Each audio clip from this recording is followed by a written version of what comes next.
NATO is facing a crisis, but the shockwaves aren't coming from an external threat. They're emanating from Washington. Since returning to the White House, Donald Trump has issued a seismic ultimatum to allies. Spend a massive 5% of your GDP on defense or face severe consequences. This move is fundamentally reshaping the alliance, and the ripple effects are centered on one piece of military hardware, the F-35 stealth jet. What was once a pact built on unity is now running on pressure and politics. Trump's 5% demand is more than a policy shift. It's a transformation of the alliance's very foundation. The message is blunt: pay up or pay the price, with threats of tariffs and political isolation looming for those who don't comply. This has turned a bond of shared values into what many feel is a transactional protection racket. Ironically, this push for American interests is backfiring, accelerating Europe's drive for defense independence and forcing allies to question if the U.S. is still a stabilizer or a new source of instability. This tension is perfectly captured by the F-35. Meant to be the ultimate symbol of Allied technological unity, it has instead become a symbol of dependency. While the jet is a marvel of engineering, its software, spare parts, and upgrade cycles are all locked down by the Pentagon. Allies cannot modify or fully maintain their jets without U.S. approval.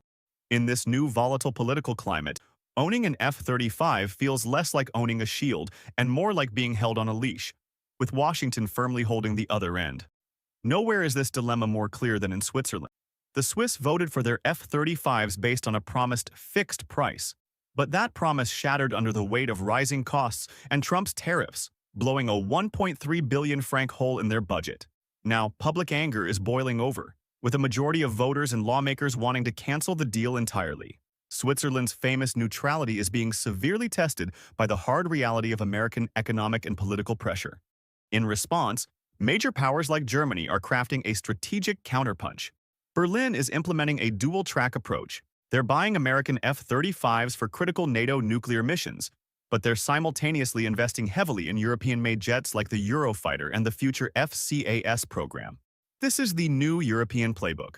Cooperate with America when necessary, but build the capability to operate independently. The EU is now funneling the majority of its new defense contracts to its own firms, creating a firewall against American political unpredictability. This strategic rethink is going global, and Canada is the latest ally to hesitate. Ottawa has ordered a review of its massive F-35 purchase, haunted by past U.S. trade disputes that targeted Canadian industry. The question in Ottawa is no longer just about air power, it's about industrial sovereignty. Do they tie their future to American hardware, or do they follow Europe's lead and invest in their own defense ecosystem? With their current jets aging rapidly, the pressure to choose is immense. So, the verdict is clear. The F-35 was designed to unite the West through technology, but it has become a litmus test for loyalty and a catalyst for division.